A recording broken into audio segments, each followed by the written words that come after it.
Subscribe करें और bell दबाएं ताकि कोई खबर रह न जाए। एक चीज़ तो हर जगह हमें नज़र आ रही है कि लोगों को उनकी नकलो हरकत को महदूद किया जा रहा है और बिजनेसेस को बंद किया जा रहा है, और हुकूमतों को इस बात का अदराक है कि ये कारोबार को नुकसान हो रहा है, तो वो उनके लिए जो पैकेजेस हैं उसका भी साथ साथ वो अनाउंस कर रहे हैं। डेफिनेटली जो बड़ा कारोबारी आदमी है वो बड़ा हिस्सा ले जाएगा, गरीब आदमी ख़ास तौर पर उन सरमायादाराना निज़ामों में इस बात का कोई इम्कान नहीं कि उसको कुछ ज़्यादा हिस्सा मिले, जैसा कि माजी में होता रहा है। लेकिन फिर भी कुछ ना कुछ हमें हरकत नज़र आ रही है। यहाँ पर मैंने ब्रेक पर जाने से पहले भी कहा कि सिंध में कम अज़ कम हमें यह नज़र आ रहा है कि वहाँ पर लोगों की नकलो हरकत को महदूद करने की कोशिश की जा रही है, और यही वो तरीका है जिससे इस बीमारी का आप सद्देबाब कर सकते हैं, इसके फैलाव को आप रोक सकते हैं। और जो दिन गुजरेंगे वो लोग क्वारंटाइन रहेंगे, महदूद रहेगी उनकी नकलो हरकत, जैसे ही वो सेहतयाब होंगे अगर वो बाहर आके दूसरे लोगों से मिलेंगे भी तो इस बीमारी के फैलने का खदशा नहीं रहेगा। अभी ब्रेक में एक बड़ा इंटरेस्टिंग फिगर मुझे फ़खर बता रहे थे कि अगर आप एक आदमी को क्वारंटाइन करते हैं तो कितने आदमियों तक ये बीमारी का जो फैलाव है आप उसको रोक सकते हैं। ये टर्किश एक रिसर्च है। मुझे आप फ़खर बता रहे थे, ज़रा नाज़रीन को भी बताइए। हाँ जी, मैं अभी जो है आज टर्किश मीडिया में एक रिपोर्ट आई है, स्टैटिस्टिक्स आए हैं कि एक शख्स को अगर उसकी नकलो हरकत जो है महदूद कर दी जाए तो उससे 200 से ज़ायद केसेस जो हैं उनको रोका जा सकता है। करें आप। तो ये उसका इम्पेक्ट है, और अगर इसको नहीं रोकेंगे तो फिर इसी तरह से वो रिवर्स में यानी कि नेगेटिवली जो है वो इम्पेक्ट कर सकता है कि उससे फिर केसेस जो है मल्टीप्लाई हो सकते हैं। क्योंकि अगर ये बीमारी ज़्यादा फैलती है, ज़्यादा लोग नमूनिया का शिकार होते हैं, तो इतना आपके पास ना वेंटिलेटर्स हैं, आपके पास कुछ भी नहीं है। पाकिस्तान में तो 1.25 लाख लोगों पर एक वेंटिलेटर है हमारे पास, तो सिस्टम ही नहीं है। तो वो एक खामखा में सिर्फ ये देखना कि इससे कारोबार को नुकसान होगा। भाई आप जो इंटरेस्ट रेट है आपने जो 0.75 कम किया है इसको ज़्यादा कम करें, ये एक आफत है। प्राइम मिनिस्टर खुद कह चुके हैं कि कर्जा बड़े तरक्की याफ्ता ममालिक को माफ़ करना होगा। भूल जाएं आप IMF क्या कहती है, भूल जाएं आप दूसरे बैंक क्या कहते हैं। Think about people. ये एक कैटास्ट्रॉफी है, एक ह्यूमन क्राइसिस है। इसमें आपके जो आउट ऑफ द बॉक्स आपके डिसीजन होने चाहिए लोगों की प्रोटेक्शन के लिए, ना कि कारोबार की प्रोटेक्शन के लिए। आप वीडियो बयान जारी कर रहे हैं जी, ओ जी क्यों दुकानें उन्होंने बंद की जी, गार्डियन कहता है जी इतना होगा तो आप इतनी दे। भाई अगर ये 6 महीने भी बंद रखना पड़े तो आप इसे बंद रखें, और जो हुकूमती वसाइल हैं वो सारे के सारे आप लगाएं यहाँ पे। छोड़ें आप क्या शराइत हैं किसी की, जो पाकिस्तान के लोगों को जो ज़रूरत है आप उन्हें दें। क्योंकि जिस वक्त सैलाब आता है, जिस वक्त को आफत आती है, हर चीज़ सस्पेंड हो जाती है। सिर्फ और सिर्फ लोगों की जो फलाह है या जो जिसमें लोगों की बेहतरी है वो हमारे सामने रह जाती है। खैर ये तो एक समी साहब एक बात मैं कहूँगा, देखिए जैसे मार्केट एसोसिएशंस होती हैं डिफरेंट छोटे ताजिरों की, उनको आप मोबिलाइज़ करें और ये इसको रोकने के लिए एक जैसे वो अपने लोगों की वेलफेयर की बात करते हैं तो उसमें उस इलाके के मुखय्यर हजरात से रिक्वेस्ट की जा सकती है कि वो इस तरह के एक छोटा फ़ंड क्रिएट करके उसमें वो करें, ताकि वो जो बिजनेसेस है उसको आर्जी तौर पर अगर बंद करना पड़ता है और ये इकदाम उठाने पड़ते हैं तो वो जो तबका जिसका सिर्फ रोज़गार ही जो है ना वो दिहाड़ी की बुनियाद पर है, तो उसको कम से कम फाइनेंशियली हेल्प किया जा सकता है। बिल्कुल यही है कि आप हेल्प करें, इस वक्त पैसा दें उसको। भाईजान बात ये है कि ये शहबाज गिल साहब जो हैं ये कोई अकल के नाखन लें, तो सियासी मुखालफत को एक तरफ रखें। जो काम वज़ीर आला सिंध ने किया है वो सिंध के आवाम के तहफ़्फ़ुज़ के लिए उन्होंने किया है, उन्हें इस वबा से महफूज रखने के लिए किया है, उसकी खुले दिल से तारीफ़ की जानी चाहिए। और ये जो देखें, मैं आपको अर्ज़ करूं भाईजान, हुकूमत के करने के क्या काम है। देखें मुख्तलिफ जगहों पे पैकेज आए हैं, किसी जगह कोई, तो ये कम अज़ कम ये काम शहबाज गिल साहब ये अपनी हुकूमत को कहें कि भाई जितना अरसा ये कारोबार बंद होते हैं या ये वबा चल रही है, आप ये जो कारोबारी तबका है, दुकानदार हैं सारे, इनके बिजली के बिल माफ़ कर दें।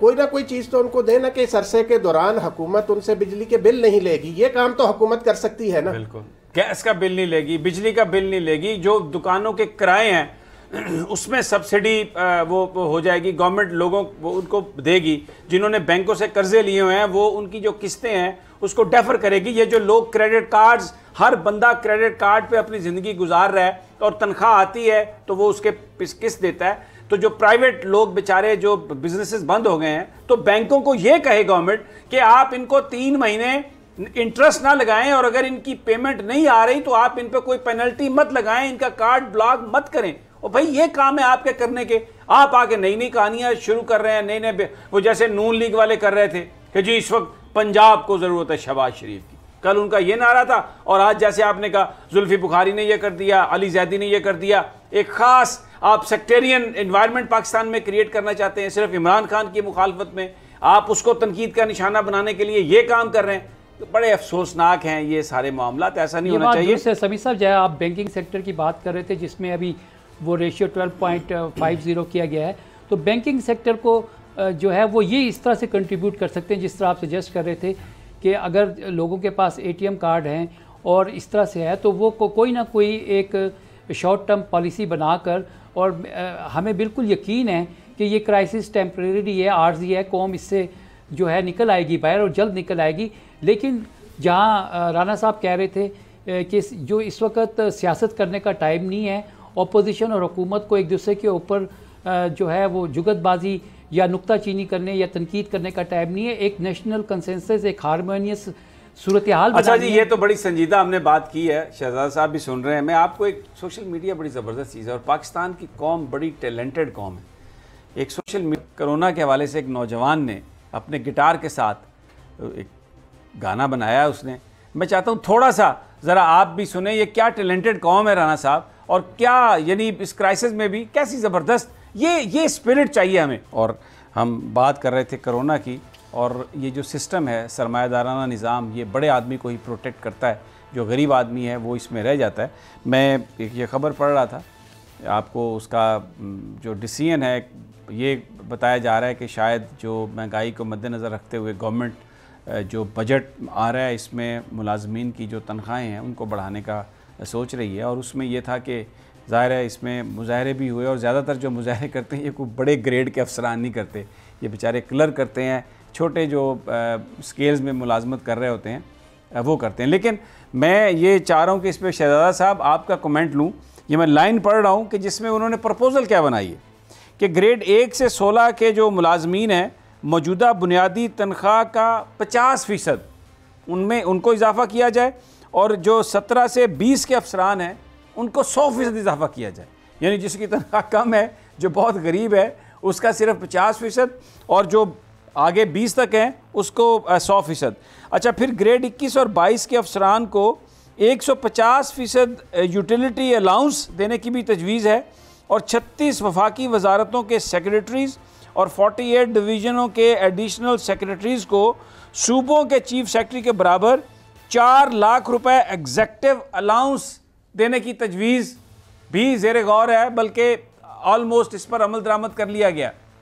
शहजादा साहब, ये जिसकी तनख्वाह कम है, इस महंगाई में ज़्यादा ज़रूरत तो उसकी होती है, जो ऑलरेडी बड़े पैसे जिसके पास हैं उसी को लाखों रुपए दे रहे हैं। ये सिस्टम कभी किसी गरीब की बात भी सुनेगा? सर, आपने तो पहले ही कह दिया था कि जो सिस्टम है वो सिस्टम अमीरों को ही प्रोटेक्ट करता है और गरीबों के लिए उसका कोई वाली वारिस नहीं है। अब आप मुझे बताएं कि ग्रेड 1 से लेके 16 तक जो है उनके पास, उनको बड़ी मुश्किल से, जिसकी कोई दव चल लग गया, आपकी मेरी सिफारिश, किसी की सिफारिश से उसने घर कोई सरकारी ले लेना है, अदरवाइज़ बेचारे सारे जो हैं वो वैसे ही होते हैं। उनके पास ना उनके पास टेलीफोन उनको अलाउंस है, ना उनका मुझे बताएं कोई स्पेशल अलाउंस है, ना उनके पास कोई और मरात है, ना उनके पास कोई गाड़ी होती है, ना उनको कोई स्कूटर मोटरसाइकिल, कहीं ना कहीं अगर कोई किसी का दव लग गया, अदरवाइज़ नहीं है। तो 200% तो इनको देना चाहिए, जिनके पास ऑलरेडी जो है, जिनकी तनख्वाहें उनके चले जाते हैं बैंक से, उनको तो कोई ख़र्चा ही नहीं होता।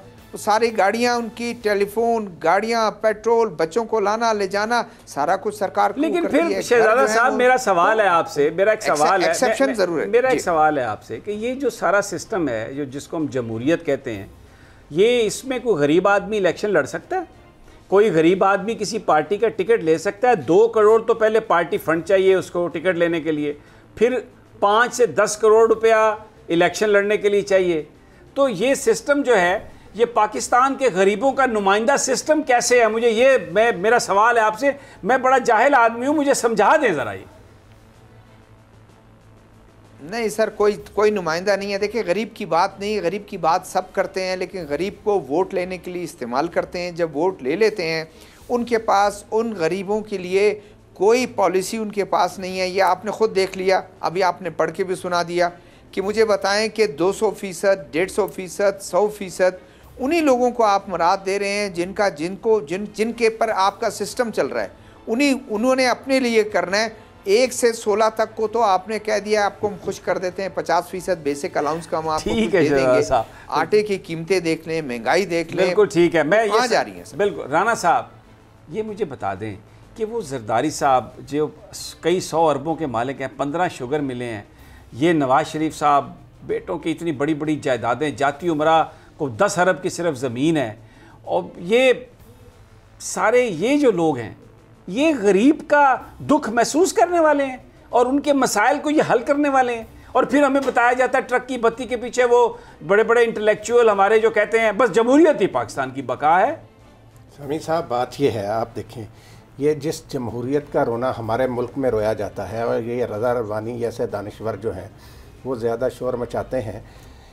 अब आप मुझे बताएं कि बलूचिस्तान में हैं शहजादा साहब, इनसे पूछें कि वहाँ कोयले की कानों में काम करने वाले कितने मजदूर बलूचिस्तान असम्बली के मेंबर हैं, सिंध में कितने हारी सिंध असम्बली के मेंबर हैं, पंजाब में कितने टेक्सटाइल मिलों के या शुगर मिलों के मजदूर जो हैं वो पंजाब असम्बली में हैं, इसी तरह आपके नेशनल असम्बली में है। ये सारा जो फ्रॉड है ये गरीब के नाम पर गरीब के इस्तेहसाल के लिए किया जा रहा है। बिल्कुल। और राना साहब, वक्त ख़त्म हो गया, लेकिन मैं जाने से पहले इतना बात करूंगा कि 3 महीने 4 महीने की तनख्वाहें कोई सेठ भला किसी मीडिया आउटलेट में ना दे, लेकिन बस वो जो गरीब जो वर्कर है अगर उसको पैसे ना मिलें, उसका चूल्हा ना जले, तो सहाफ़त को कोई ख़तरा नहीं। लेकिन वो एक बड़ा सेठ जिसके पास पता नहीं कितनी जायदाद है, कितनी ज़मीनों पर उसने कब्ज़ा किया है, अगर उसको नैब पकड़ ले तो आज़ादी ये सहाफ़त तो बड़े शदीद ख़तरे में पड़ जाती है। और उसके लिए तकरीरें करते हैं वो एंकर जो 50-50, 40-40 लाख रुपए महीना तनख्वाह लेते हैं और जिनकी तनख्वाह कभी लेट नहीं होती। कोई उस गरीब सब एडिटर का नहीं सोचता, उस NLE का नहीं सोचता, उस कैमरामैन का नहीं सोचता जिसको तनख्वाह अगर मिलेगी तो उसके घर का चूल्हा जलेगा, और वो महीनों तनख्वाह नहीं मिलती लेकिन सहाफ़त की आज़ादी को कोई ख़तरा नहीं होता। ये हमारे यूनियन के लोग भी और ये जो बड़े बड़े हमारे कायदीन हैं, ये भी जब सेठ अंदर जाता है तो फिर आज़ादी सहाफ़त को खतरा होता है। सब्सक्राइब करें और बेल दबाएं ताकि कोई खबर रह न जाए।